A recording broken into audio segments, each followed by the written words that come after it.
Aujourd'hui, je reçois une invitée qui a réussi à s'imposer sur Twitch. En quelques années, elle est passée de passionnée de jeux vidéo à l'une des plus grandes streameuses de Belgique. Et avec Chloé, on va parler de Twitch, de création de contenu et de comment on transforme une passion en un métier. Avant de commencer, j'en profite pour remercier le Carolocat, un bar à chat à Charleroi qui nous permet de tourner cette première saison. Donc ne vous inquiétez pas, si vous voyez des petits chats apparaître à l'écran, c'est parfaitement normal. Comment est-ce que tu vas, Chloé? Salut, ça va très très bien. Et toi? Ça va très bien. Un peu fatiguée, mais ça va. Tu m'étonnes. T'as commencé Twitch en 2020, si je ne dis pas de bêtises. Exact. Qu'est-ce qui t'a donné envie de te lancer sur Twitch? Comme beaucoup de gens, le confinement. Franchement, j'ai regardé YouTube toute ma vie. Vraiment, depuis enfant, je regardais Squeezie, PewDiePie, donc beaucoup de contenu gaming sur YouTube. Et pendant le confinement, j'ai toujours voulu un peu me lancer sur YouTube, mais ça prenait beaucoup de temps. Script, montage, etc. Alors que j'étais aux études, plus job étudiant, plus vie sociale et tout, donc ça me semblait vraiment compliqué. Confinement, donc plus de vie sociale, donc plus de temps. Et là, je commence à voir des best-of de Twitch sur YouTube. Et je me dis, OK, ça a l'air d'être trop cool. Ça retire le côté script et montage. Et donc, je me suis vraiment lancée à partir de ce moment-là. Et j'ai commencé à un peu tâtonner le stream à ce moment-là. Tu te souviens de ton tout premier live ou pas? Le tout premier, je sais pas exactement. Ce que je sais, c'est que j'ai commencé avec les moyens du bord. Genre vraiment avec un PC un peu pourri qu'on m'avait prêté. Mon micro, c'était le micro de mes écouteurs filaires. J'avais même pas de cam. J'avais lancé, je pense, sur un jeu gratuit parce que j'avais aucune thune. Donc, c'était vraiment très à tâtons, quoi. Ok, donc t'as vraiment lancé pour le fun. Tu t'es jamais dit que t'allais en faire un métier de base? Non, absolument pas. Moi, du coup, j'étais en plein dans mes études. Je faisais 2 masters en même temps et je pensais plutôt partir dans le milieu de mes études. Ok, et du coup, tu faisais des études en quoi? Du coup, j'ai fait un master en NLP, donc c'est de la linguistique. C'est Natural Language Processing, donc c'est tout ce qui est la linguistique et l'informatique ensemble. Donc, traduction automatique, tout ce qui est correcteur, tout ce qui est LLM et tout ce qui est aussi reconnaissance vocale, etc., etc. Et j'ai fait un autre master en entrepreneuriat. Ok, et du coup, finalement, ça t'a servi quand même pour maintenant? Le côté entrepreneuriat, oui, parce qu'en fait, c'est gérer des projets, etc. Donc ça, totalement. Le côté linguistique, là, dans la vie de tous les jours, ça me sert pas nécessairement à part dire je suis linguiste, en fait. Mais c'est la seule chose à laquelle ça me sert. Ok.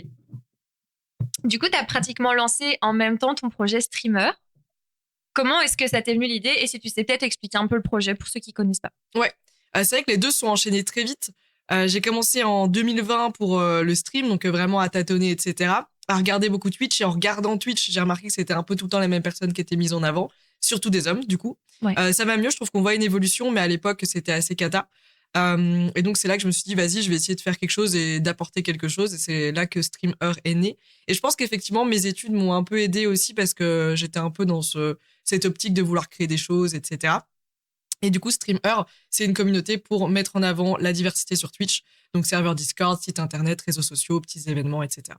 Ok, et donc c'est vraiment que des créatrices qui font partie du projet. C'est ça, c'est des créatrices donc qui ont vraiment pour but d'apporter la diversité sur Twitch, que ce soit du contenu gaming, artistique, n'importe. Juste, on se concentre vraiment sur l'aspect streaming. Ok. Et donc, c'est des échanges de conseils ou c'est vraiment juste de la mise en avant avec le projet? Non, il y a de tout. Il y a aussi des conseils, surtout sur le Discord. Dès qu'il y a une question, elles peuvent directement aller la poser sur le serveur. Ok, parfait. À quel moment, toi, tu t'es rendu compte que Twitch, ça fonctionnait pour toi? C'est dur à dire parce que je sais même pas si encore aujourd'hui je peux le dire si ça marche ou pas. En fait, je pense que à toutes les étapes, c'est très incertain quand même comme milieu. Donc là, je pense que ça marche de mieux en mieux. Mais je sais pas, c'est dur à dire. Il n'y a pas eu de moment vraiment où je me suis dit ah ouais là ça fonctionne. Je pense que ça a été très crescendo. Et j'essaye de vraiment m'améliorer au fur et à mesure. Et là, je me dis pas en mode c'est bon, ça fonctionne, je suis bien. Non, je suis plutôt dans l'optique de faut continuer à grandir encore et encore. Ok. C'est devenu ton job à temps plein depuis quelque temps? Je veux dire la création, oui, mais pas que Twitch. Parce que du coup, comme je disais, Twitch, c'est assez aléatoire. Ça dépend un peu des mois, etc. Du coup, j'ai Twitch, j'ai RTBFXP qui me permettent du coup d'avoir un revenu fixe où je stream une fois semaine. Donc, ça reste dans la création, même si c'est pas sur ma chaîne. J'ai aussi tout ce qui est télé, émission, host. Donc voilà, c'est un peu ces 3 trucs-là qui me permettent d'en vivre. Ok, donc c'est vraiment un mix. C'est un mix de la création. Ok. Est-ce que le job ressemble à ce que tu avais imaginé de base en te lançant? Est-ce que maintenant, il y a des trucs où tu te dis, franchement, j'avais pas imaginé ça comme ça, ou je m'étais pas dit que ce serait peut-être aussi difficile sur certains aspects ou quoi? Ah ouais, bah non, je pense personne n'est vraiment prêt et prête à ça, hein, parce que moi, déjà, je m'étais pas imaginé que ce serait mon métier. Ouais. Et dans ma tête, déjà, avant de streamer, c'était juste aller sur Twitch et appuyer sur un bouton, lancer le live. Ça, c'était le stream dans ma tête. Alors que c'est pas du tout ça.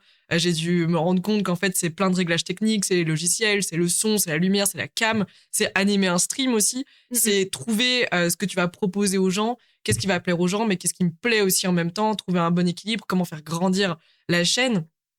Et donc ça, c'est déjà beaucoup de choses auxquelles je m'y attendais pas. Et après, c'est aussi l'aspect de rendre ça un peu viable. Donc, comment avoir ses premiers partenariats, comment aller sur d'autres réseaux pour essayer de les ramener sur Twitch, sachant qu'en fait, chaque réseau a sa propre logique. Ouais. Donc, en fait, à chaque fois que tu changes de réseau, tu réapprends tout de zéro au final. Donc, oh, le petit chat, adorable. Et c'est pas les mêmes communautés non plus, non, en fait. pas du tout. Donc, je pense que ça, on s'y attend pas. Et puis, tout l'aspect gestion administrative, etc. Ça me gave, mais ça prend une grosse part. Mais je crois que c'est le truc le plus chiant. Ouais, je déteste. C'est quoi, par exemple, une journée type avec toi? Une journée type, alors ça change tous les jours, mais je stream tous les matins. Donc ça, c'est plutôt assez acté. Ça va être sur des choses différentes. Ça peut être du gaming, ça peut être de l'IRL, mais je vais essayer d'être en live tous les matins. Okay. Donc ça va être ça. Ça va être je me lève vraiment. Donc je démarre à 8h30, je me lève à 8h20. Ah oui, ok. Faut vraiment le savoir. Hein. Donc vraiment, je me lève juste avant de démarrer le stream. Je suis encore à moitié endormie quand je démarre. Je stream jusque midi. Parfois un peu plus si j'ai une coop ou si j'ai quelque chose ou quoi. Et ensuite, ça va être, je vais faire de la création, donc faire des formats verticaux. J'essaye d'en faire un tous les jours, faire du montage, faire un peu de tout ce qui est mail, compta. Et puis, ça va dépendre un peu des jours. Parfois, je vais avoir un tournage ou alors je vais avoir un autre événement, je dois me déplacer. Donc, tous les jours, c'est très différent. Le seul truc qui reste, c'est le stream le matin. À quel moment tu t'es dit que tu allais stream le matin? Parce qu'en général, tous ceux qui commencent, ils streament le soir. C'est une réflexion que je me suis faite. En général, les gens live vers 20h ou quoi en fin de journée, quand tout le monde rentre du boulot. T'as pas un horaire genre commun pour les streamers? Non, c'est vrai. En fait, j'ai testé plein d'horaires. J'ai testé le soir, j'ai testé l'après-midi, j'ai testé le midi, j'ai testé le matin. Et au final, le matin, c'est ce qui fonctionnait le mieux pour moi et pour les gens qui me regardaient. Déjà, de 1, le soir, t'as énormément de gens qui streament, comme tu le dis. Donc, t'as énormément de concurrence. Donc, tu touches. Après, il y a beaucoup moins de gens qui sont sur Twitch aussi le matin. Donc, c'est aussi avoir un bon entre-deux. Mais ce qui m'a surtout motivée, c'est que vu que je suis ma propre patronne, moi, il faut savoir, je suis pas du tout du matin. Pas du tout. Et pourtant, du coup, on penser l'inverse du coup. Non, mais en fait, si j'ai pas un cadre, je vais me lever à 15h, j'aurai aucun rythme, etc. Et là, le fait de savoir qu'il y a des gens qui m'attendent à 8h30 tapante, ça me force à me lever et à faire des choses de ma journée, quoi. À midi, je suis bien réveillée, j'ai déjà fait des trucs et tout, donc c'est ça qui me motive surtout. Et puis du coup, ça t'oblige à avoir un rythme de vie stable. Ça m'oblige vraiment à avoir un rythme stable. Enfin, j'essaye en tout cas. Qu'est-ce qui te passionne le plus dans le stream, en règle générale? La création, hein, vraiment, c'est le fait de... Tout est possible sur Twitch. Et ça, c'est trop bien. C'est de vraiment essayer de pousser les limites de la créativité, de sortir de ma zone de confort. J'ai fait beaucoup de gaming solo, puis j'ai commencé à faire beaucoup de multi, de plus en plus d'IRL. On a fait aussi pas mal de sessions DJ, etc. avec des potes. Donc, c'est vraiment le fait de changer, de tester des nouvelles choses sur Twitch. Et le lien qu'on a avec les gens, ça, c'est sûr, c'est hyper unique sur Twitch. Le fait d'avoir une communauté qui est là tous les jours, pendant des heures, avec qui on peut parler directement. Et même les rencontres que j'ai faites, genre le fait de jouer avec des gens et tout, c'est trop bien. T'as oublié de préciser quand même tes live cooking de qualité, avec tes mélanges. C'était quoi encore la recette avec les saucisses Knacky ou je sais plus trop quoi? C'était des sushis. Ouais. Ça fait longtemps que j'ai plus fait de live cooking parce que j'ose plus. En même temps, tu lances le live, tu te fais flame d'avance. Non, j'ose plus. Ça fait genre au moins 1 ou 2 ans que j'ai plus fait de live cooking. Mais j'avais fait des sushis compote saucisse et c'était banger. Et c'était genre premier degré? Ah, bien sûr. Ah oui, d'accord. C'était très premier degré. Moi, je me suis dit, en fait, c'était un peu un coup de com' et c'était pour le troll. Ah non, c'était pas... D'accord. Je sais pas du tout si... Ah non. Non, pour moi, c'était dans ma tête, j'aime bien les sushis, j'aime bien les compotes saucisses. Mettons les deux ensemble, en fait. D'accord. Ouais. Par contre, non, j'ai menti, j'ai refait un live cooking pour Cap 48. Et on a refait avec un chef, justement, qui avait fait Top Chef. Coucou, c'est parce que je parle de compote saucisse, c'est ça? I'm the chosen one. C'est Moustique, c'est mon préféré en plus. T'es chanceuse. J'adore. Qu'est-ce que je disais? Ah oui, Cap 48 live cuisine avec un chef et on a refait justement la compote saucisse, mais il fallait la refaire avec tu sais un petit twist. Donc il y avait des équipes et tout, donc c'est trop bien. Et lui, il a jugé les plats finaux. Est-ce que du coup, on va avoir à nouveau des live cooking ou c'est Tu pas un ronronnes. projet? Est-ce que vous entendez le ronron? Pardon, excuse-moi, je t'ai interrompu. On l'entend bien? Oh, let's go! C'est le podcast. Notez, ce sera un TikTok, ça, ok? Ouais, ça c'est un très bon TikTok. Tu fais du contenu TikTok? Oui, c'est bien, tu fais plein de vues. Nous, on crée des stars du podcast, en fait. Je te jure. Pardon, c'était quoi ta question du coup? Ah oui, est-ce que tu as des live cooking de reprévus? Est-ce qu'on peut s'attendre à avoir des nouvelles dingueries premier degré, du coup? Franchement, j'aimerais bien en refaire, mais je te jure, j'ai un peu peur parce que comment est-ce que je peux mieux faire que les sushis compote saucisse, tu vois? Alors là, ça va être dur. Faut que je trouve un truc ça mieux. va être très, très dur. Mais ouais, j'aimerais bien. En plus, j'ai une collab avec de la bouffe et je suis pas du tout obligée de faire un live cuisine, mais je me dis, est-ce que ce serait pas l'occasion, quoi? Et tu changes? Ah ben, je t'en prie. Ça me fait plaisir. Est-ce que tu arrives à jouer encore un peu perso en dehors des lives? J'arrive pas à jouer. Genre parce que je suis tellement à jouer déjà toute la journée qu'en dehors, j'ai l'impression d'être encore dans mon esprit où je suis en train de stream.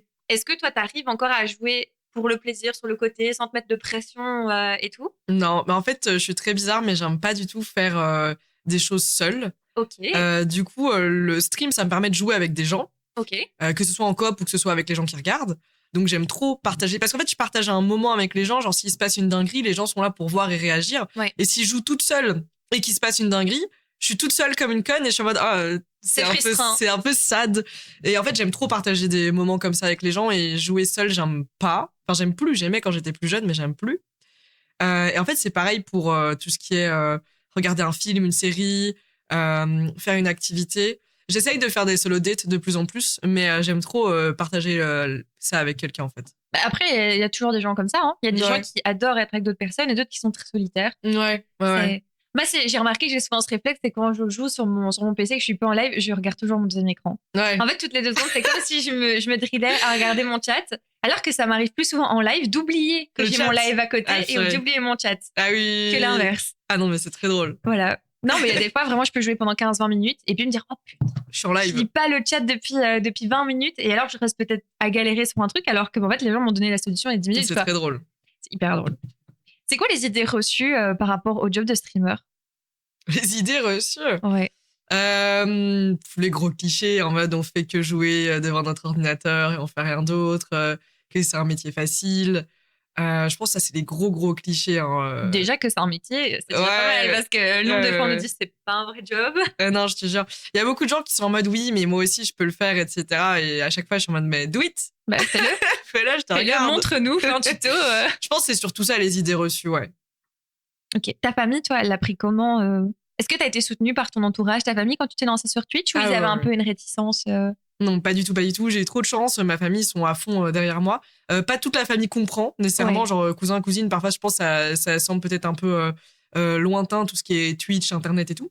Mais non, mes parents sont à fond derrière moi. J'ai trop de chance à ce niveau-là.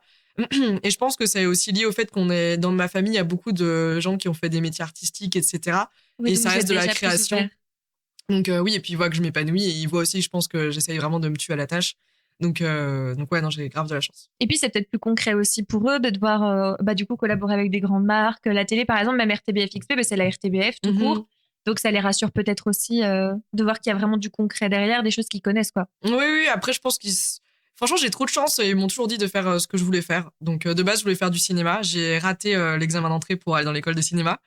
C'est triste. Ouais, mais fun fact, c'est que cette école de cinéma, maintenant, chaque année, ils m'envoient une invitation pour leur apéro d'anciens élèves. Et je suis en mode, mais je n'ai jamais été dans votre école. Vous m'avez totalement refusé, en fait. C'est les mails automatiques où ils ont mis les mauvaises personnes sur la liste. Je suis en mode, du coup, c'est très drôle. Je me dis, un jour, il faudrait que j'y aille juste pour le troll.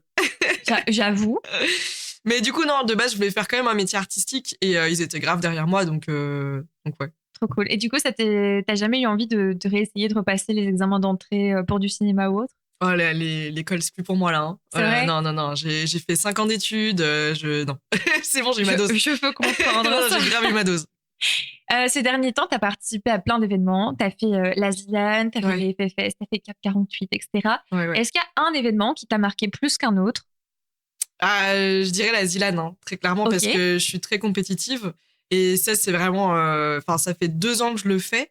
Et c'est vraiment trop, trop chouette de se buter pendant un mois à s'entraîner sur les jeux. En plus, c'est en duo, donc tu vis vraiment quelque chose avec la personne de particulier.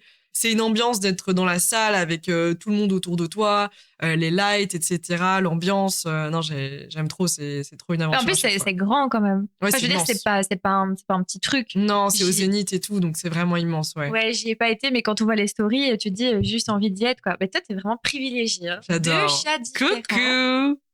Salut! Pussy Magnet. T'imagines. Oh bah oui. Oh bah oui. Ça va, elle peut rester à la cam, ce sera posté dans un mois et T'es demi. trop belle. Ça va, belle gosse? Oh bah oui, je t'en prie, pause, hein. C'est ta vie. Fan. Après plusieurs années sur Twitch, du coup, t'es devenue ambassadrice Mhm. de la plateforme. C'est Ça fait vrai. quoi de te dire, je me suis lancée sans matériel, sans caméra, sans micro, avec mes écouteurs, enfin mon micro Ouais. d'écouteurs et tout, à ne pas savoir ce que j'allais en faire, à je deviens vraiment l'un des visages de la plateforme. Ça fait bizarre. Genre, je m'en rends pas nécessairement compte parce que pour moi, c'était vraiment inespéré. Genre, jamais, quand j'ai commencé, je me disais que j'allais être ambassadrice. Je savais même pas que ça existait d'ailleurs. Ouais. Et c'est un honneur. Genre, vraiment, j'ai vraiment beaucoup le syndrome de l'imposteur à ce niveau-là. Ouais. Parce que, je me dis, mais pourquoi moi, enfin, pourquoi est-ce qu'ils m'ont proposé à moi, etc. Mais je suis vraiment très, très, très, très, très fière. Genre, c'est un goal et c'est une belle reconnaissance aussi, quoi. Et du coup, ça consiste en quoi, le rôle d'ambassadeur? Est-ce que tu as des événements auxquels t'assistes ou t'es invité par Twitch, etc.? En fait, c'est vraiment, tu représentes la plateforme. Ok. T'as effectivement des événements, par exemple, notamment à la TwitchCon, t'as pas mal de trucs pour les ambassadeurs, les ambassadrices. On a un Discord aussi qui nous permet du coup d'être plus en contact avec Twitch. On a certaines features qu'on peut avoir en avance, on peut donner notre avis. Donc, on a vraiment un lien un peu plus direct avec Twitch où on peut vraiment donner notre avis sur certaines idées, par exemple. Donc, ouais, c'est très cool. C'est chouette. Ouais. Est-ce que ça a changé quelque chose pour toi, même dans ta mentalité, depuis que tu es passée ambassadrice? Est-ce qu'il y a un peu une fierté ou l'impression d'avoir vraiment accompli quelque chose? Mm. Est-ce que du coup, ça te libère un peu du syndrome de l'imposteur que du coup, genre, t'as un rôle important parce que ça veut dire que ils ont remarqué tes efforts sur Ouais. la plateforme. Est-ce que du coup, ça a renforcé ce syndrome ou est-ce que ça l'a un peu atténué? C'est dur comme question. En fait, c'est un peu une étape. Genre, quand c'est arrivé, c'était un peu une étape. Et du coup, tu as à la fois la reconnaissance de ah, mais c'est trop bien, c'est que s'ils me proposent ça, c'est qu'ils sont contents de ce que je fais et ils reconnaissent un peu mon travail, etc. Donc, c'est trop, trop cool. Mais d'un côté, je me dis, mais est-ce que je le mérite vraiment, etc. Donc, je suis un peu entre les deux, quoi. Ouais, c'est un mélange d'émotions. Ouais, c'est ça. C'est quoi ta partie préférée du stream? En Ouais. dehors de la commu, genre par Ouais. rapport au métier dans son ensemble, Ah, ok. genre qu'est-ce que tu préfères par rapport à ça? Bah, me dire que genre mon métier c'est jouer à des jeux. C'est quand même exceptionnel, quoi. Genre moi je suis passionnée de jeux vidéo depuis toute petite, c'est ma seule et unique passion. Enfin, j'ai plein de passions, mais depuis petite, c'est la passion que je garde depuis cet âge-là. C'est mon rêve de travailler dans le jeu vidéo. Je voulais être testeuse de jeux vidéo. Et c'est encore mieux ce que je fais au final. Donc, Ouais. ce que je préfère, c'est de me dire que vraiment, je me lève le matin, je joue à des jeux. C'est trop bien de pouvoir tester plein de jeux, etc. Parce qu'avant, c'était ma seule dépense, c'était les jeux vidéo. Vraiment, j'économisais, etc. pour acheter un jeu que j'attendais. Et là, de me dire que je peux tester tout ce que je veux, c'est incroyable. Donc, je dirais ça. Je dirais aussi la liberté, mine de rien. Ouais. Je suis vraiment libre de faire ce que je veux, de tester des choses, de arranger mon agenda comme je le souhaite. Donc, ces deux points-là, c'est trop bien. Et puis, tu l'as dit, mis à part la communauté, mais effectivement, la communauté, c'est une grosse partie aussi. Est-ce que du coup tu payes encore tes jeux ou comme tu peux tout recevoir maintenant, tu fais juste des demandes et tu les reçois en exclusivité? La plupart de mes jeux, je les reçois. Donc, Ouais. ça, c'est assez incroyable. C'est vraiment un privilège de zinzin. Parce que je disais, c'est ma seule dépense, c'était les jeux vidéo. Donc, j'en reçois la plupart. Et parfois, s'il y a vraiment un jeu que j'ai envie de tester, je ne l'ai pas reçu, je vais l'acheter, quoi. Mais c'est une minorité maintenant. C'est quand même fou de te dire que t'économisais pour pouvoir t'acheter un jeu à ok, tu reçois quasiment des jeux tous les jours. Oui, c'est vraiment fou. Et je pense que si j'avais su ça en étant petite, j'aurais vraiment pété mon crâne. Ah oui, tu m'étonnes. Ça fait quoi aussi de travailler avec les plus gros studios comme Nintendo, PlayStation, etc. Enfin, c'est un peu hors du commun. Ouais, bah c'est fou. Vraiment, c'est vraiment genre un peu comme le truc d'ambassadeur. Travailler avec des marques aussi grandes qui pèsent autant dans le gaming, c'était vraiment un rêve de gosse. Donc c'est vraiment trop chouette. Et pareil, du coup, je suis devenue ambassadrice pour PlayStation et ça aussi, c'était un truc que j'ai pas trop. Enfin, je l'ai pas vu venir et je m'en rends pas encore trop compte non plus. Mais c'est clairement un honneur, quoi. Ah, tu m'étonnes. Est-ce que tu as encore des projets à long terme ou des objectifs avec Twitch, des choses que tu as vraiment envie d'accomplir qui sont pas encore arrivées? Ouais, de fou. J'ai plein d'idées. Déjà, tout ce qui est IRL, je commence vraiment à en faire de plus en plus, mais j'essaye petit à petit de vraiment professionnaliser ça. Donc, en achetant du matos, etc., en essayant d'améliorer au fur et à mesure. Donc, j'aimerais vraiment en faire de plus en plus. Là, je suis quand même. J'en fais minimum un par mois, mais je peux peut-être tourner plus à 2, 3 par mois quand même. Donc, ça, ce serait vraiment un de mes objectifs. Et j'aimerais bien faire des plus gros projets, etc. Donc, ouais, j'ai pas mal d'idées. T'as un objectif avec les live IRL, comme enfin, il y a des streamers qui se filment en faisant le Tour de France à vélo, par exemple, ce genre de choses. T'aimerais bien faire un truc dans ce style-là avec les projets IRL ou juste le faire comme ça de manière plus pro, mais pour le fun, sans objectif particulier? Ouais, je pense juste chill, Ouais. tranquille. Parce que vraiment, j'adore le stream, mais c'est pas non plus la totalité de ma vie. Mm, mm. C'est vraiment une partie de ma vie. Plus j'ai les autres projets et je veux vraiment garder un peu cet équilibre-là. Donc j'adore les live IRL, je veux en faire plus et les professionnaliser, mais vraiment pas non plus faire du live 24/24. Je fais un tour de la France, machin et tout. Ou alors, si je fais ça, je le verrais en mode chaque jour je fais une ville et je fais un live chaque matin, mais ce serait vraiment des lives qui restent un peu courts quand même. Ouais. C'est pas du 24/24. Ok. Par rapport au stream, toi, enfin, dans l'épisode d'avant, on en parlait avec Niki qui disait que lui, il avait mis toute sa vie sociale entre parenthèses. Lui, carrément, il est plus parti en vacances pendant 3 ans avec sa femme en disant maintenant, je me consacre au stream et il y a que le stream qui existe. Est-ce que toi aussi, tu as eu un moment où tu as peut-être mis un peu entre parenthèses ta vie sociale, volontairement ou involontairement, genre pour le live? Non, non, vraiment, ça, c'est un truc auquel je fais hyper attention. Pour moi, c'est hors de question que ma vie sociale, elle en prenne un coup avec le stream, parce que je pense que c'est vraiment la meilleure des manières de se mettre en burn-out Ouais. et de s'isoler, etc. Et même de perdre un peu pied, parce que Twitch Internet, c'est un milieu très spécial. Et je pense que quand on n'a plus trop le contact avec d'autres gens qui sont en dehors de ça, etc., on peut vite perdre pied aussi. Donc, moi, j'ai toujours fait très, très, très attention à garder ma vie sociale. Alors, ce qui est facile, c'est que vu que je stream le matin, généralement, quand t'as des trucs sociaux avec tes potes ou quoi, c'est le soir. Ouais. Donc là, je dois pas annuler de stream ou quoi. Je pense que quand tu streams le soir, c'est effectivement, t'as plus tendance à mettre tes amis et tout de côté parce que tu veux stream et que c'est ton métier. Mais vu que je stream le matin, c'est beaucoup plus simple. Mais non, j'ai toujours fait vraiment hyper attention à ça. T'as déjà eu peur un peu de justement plus réussir à gérer cette limite et à te dire, ok, peut-être que inconsciemment, je m'en rends pas compte, mais que vraiment toute ma vie tourne autour de Twitch? Bah, je pense que ce qui est un peu spécifique, c'est que j'ai beaucoup d'amis qui sont dans le stream game. Ouais. Et du coup, tes amis sont à la fois tes collègues. Donc, ça veut dire que c'est des gens du même milieu. Donc, tout tourne un peu autour de Twitch tout de même. Mais quand on se voit en dehors des streams, etc., on parle d'autre chose que Twitch. Et j'ai aussi d'autres amis qui sont pas du tout dans le milieu du stream. Donc, moi, pour l'instant, ça va, je trouve. J'arrive à bien dissocier les deux. J'allais te demander par rapport au fait que bah, tes collègues sont aussi tes amis. Dans beaucoup de jobs qu'on a, on voit nos collègues au boulot et en dehors, on les voit pas trop parce qu'on essaye de mettre une distinction. C'est plus dur de faire ça quand tu fais de la création de contenu et que bah, les gens avec qui tu bosses, c'est aussi tes potes. Mhm. Est-ce que ça a été dur parfois peut-être de décrocher de Twitch et de les voir autrement que comme des collègues avant que ça ne devienne des amis? Pas vraiment, parce que si je stream avec quelqu'un, c'est que vraiment on est potes de base. Ok. Genre, j'ai jamais stream avec quelqu'un que je connais pas bien, etc. En fait, généralement, c'est dans l'autre sens. C'est en mode on est devenus potes en se voyant à des events ou quoi. Et on était en mode, ok, bah, en fait, ça match trop bien, viens, on stream ensemble. Que l'inverse. On stream ensemble et puis on devient amis. Donc, en fait, la base, toujours, c'est une amitié. Et je Ok. pense que ça se ressent de fou quand on stream parce qu'en fait, on est juste potes vraiment. Et ça doit, enfin, les gens le remarquent et tout. Et donc, on continue à avoir à la fois les streams et nos moments sociaux qu'on avait déjà de base. C'est hyper chouette parce que tu fais le processus inverse Ouais. de beaucoup de gens. Oui, Il y oui, a- j'aime pas du tout. En fait, me dire de streamer avec quelqu'un que je connais pas en me disant peut-être ça va matcher, etc. Oui, mais ça matche pas, ça va être cringe de fou. Ouais. Non, non, mais moi, je vois vraiment. En fait, j'ai utilisé le mot collègue, mais c'est vraiment mes amis de prime abord. Ok. Bah écoute, c'est hyper intéressant. J'ai une dernière question à te poser, qui est Dis-moi la tout. plus difficile. Est-ce qu'il y a une question qu'on ne te pose jamais et à laquelle tu aimerais répondre? Question qu'on me pose jamais. Peu importe le domaine. Juste quelque chose qu'on te demande jamais et que t'aimerais bien qu'une fois, on puisse te lancer sur le sujet ou que tu puisses y répondre. Ah ouais. Je réfléchis, hein. Prends ton temps. Je pense que moi, un sujet que j'adore et qu'on n'aborde pas nécessairement souvent, c'est tout ce qui est représentation queer et LGBT. Ouais. Sur Twitch, pour moi, c'est genre tellement important. Même tout ce qui est les relations parasociales et tout, ça, c'est des sujets que j'aime beaucoup.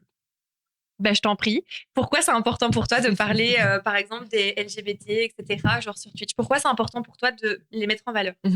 En fait, quand j'étais plus jeune, il y avait très peu de représentation queer. Ouais.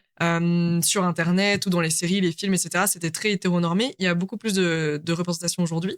Mais je pense que quand j'étais plus jeune, comme je l'avais dit, je consommais beaucoup YouTube. Et il y avait quelques créatrices lesbiennes que je suivais, mais c'était beaucoup des américaines, etc. Ouais. Et j'avais pas trop de modèles francophones dans la création qui étaient queer. Et du coup, c'est pour ça que moi, je le mets beaucoup en avant, j'en parle énormément, etc. Parce que je me dis, si je peux, entre guillemets, un peu aider et avoir un peu de représentation queer francophone sur Twitch, ben, c'est trop cool. Et du coup, j'essaye vraiment d'en parler au max, etc. Donc voilà.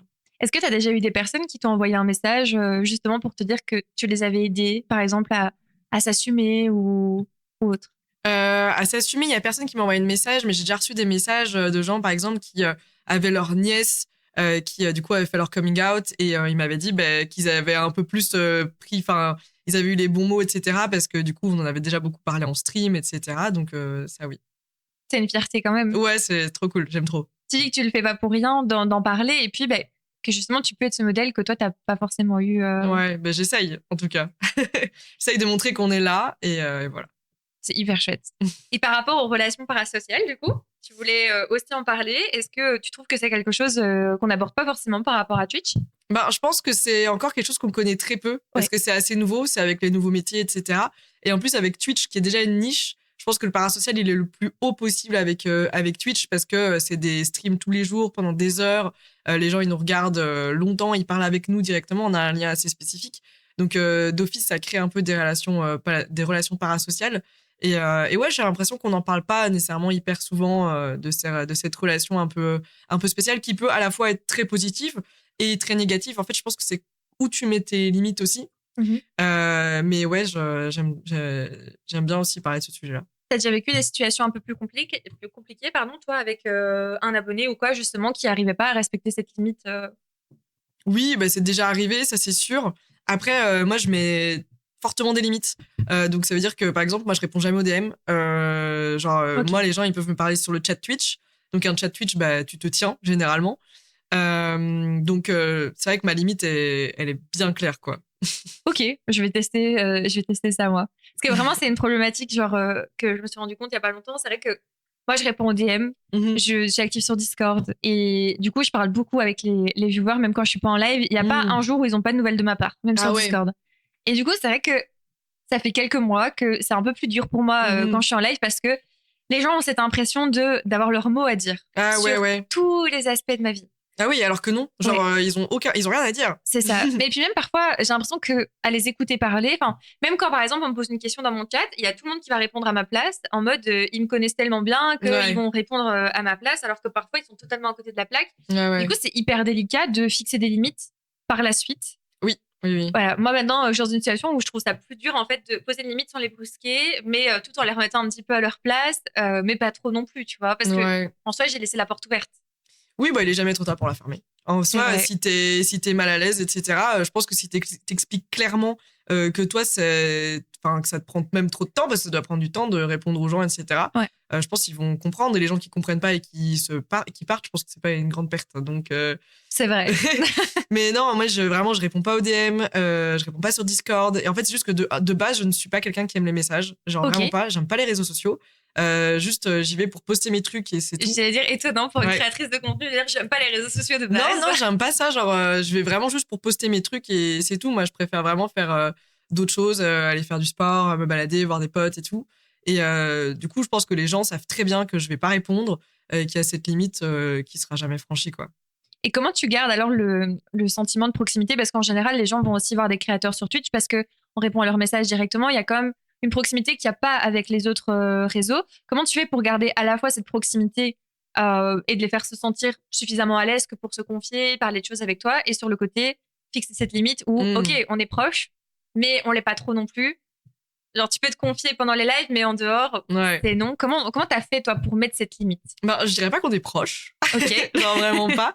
Genre, je veux dire, moi, mon stream, c'est vraiment du divertissement. Les gens, ils viennent là pour être divertis. Et c'est surtout ça. Genre, je suis pas là pour qu'ils viennent se confier, etc. Parce que je suis pas une professionnelle. D'ailleurs, je pense que si quelqu'un va le faire, je vais plutôt diriger vers un ou une professionnelle et dire, moi, malheureusement, je peux pas aider et je peux pas écouter non plus. Et puis, faut pas non plus que ça tourne dans le trop bad dump, etc. Après, on a un peu cette relation assez spécifique de les gens viennent tous les jours, etc. Donc, tu sais, je reconnais les pseudos, on a des running gags, etc. Je sais des petits trucs qu'ils vont dire, par exemple, je sais pas, s'il y en a un qui cherche du boulot et qui est en mode je suis en galère, je cherche du boulot, et puis la personne a trouvé, on est en mode trop bien et tout, ça fait des jours que tu nous dis que tu cherches. Mais ça va plutôt être des choses qui s'arrêtent là-dessus. Donc, on a une relation avec des limites, mais on a quand même de la complicité. Ok. Et du coup, ton chat est hyper respectueux quand même. Tu dois pas remettre un peu les choses à leur place assez souvent? Non, parce que ça se fait assez naturellement. Si jamais il y a quelqu'un qui va un peu déborder, généralement le chat va tout de suite même dire en mode t'abuses. Mais je pense que j'ai un comportement en stream où les gens comprennent très très vite qu'il y a des limites, quoi. Ok, écoute, je vais appliquer tes techniques. Moi, j'ai fait une interview, au final, je repars avec 50 conseils que je vais tenter d'appliquer.